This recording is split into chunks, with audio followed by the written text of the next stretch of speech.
अपरिमेय संख्या।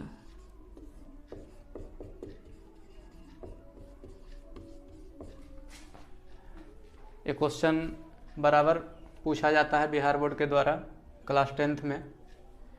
देखिएगा, एक सबसे पहले आपको दो मेथड में बताएंगे। तो आपको ये देखना है कि रूट 2 अपरिमेय संख्या है, तो इसको हम मान लेंगे, माना कि रूट 2 एक परिमेय संख्या है, परिमेय संख्या है। अभी परिमेय संख्या है तो रूट 2 इक्वल पी बटा क्यू, जहां पी और क्यू पूर्णांक तथा क्यू इक्वल नॉट जीरो है, जैसा कि आप भी जानते हैं। अब देखिएगा,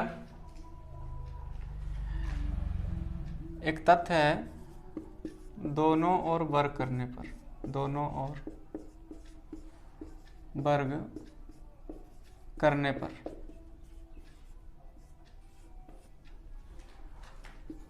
तो रूट 2 का स्क्वायर बराबर पी बटा क्यू का स्क्वायर। तो स्क्वायर से रूट कैंसिल, तो 2 इक्वल पी स्क्वायर बटा क्यू का स्क्वायर,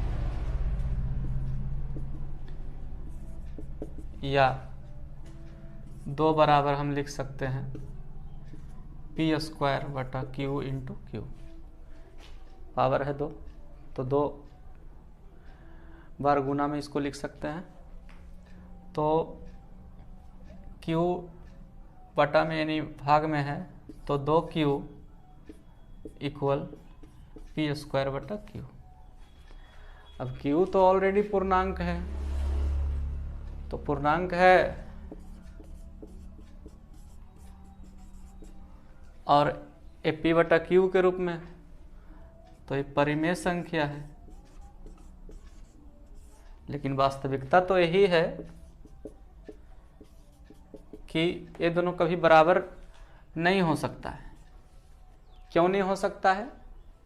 आप खुद सोचिए कि 0 और इधर ऋण होता है और इधर धन होता है, 1 2 3, -1 -2 -3, जो कि एक पूर्णांक है। और कोई भी 3/5 लिखा हुआ है तो p बटा क्यू के रूप में है, तो पूर्णांक तो हो नहीं सकता है।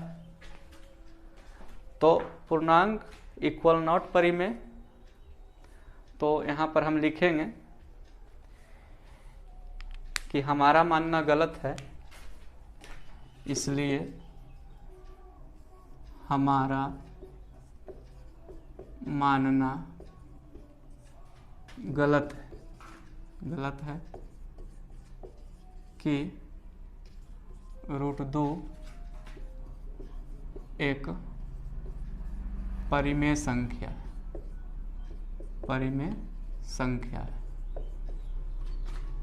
अतः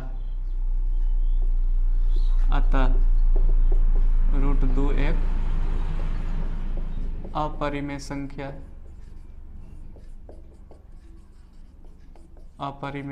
है। तो इस रूप में हम इसका सॉल्यूशन हल निकाल सकते हैं। आप देख सकते हैं एक बार।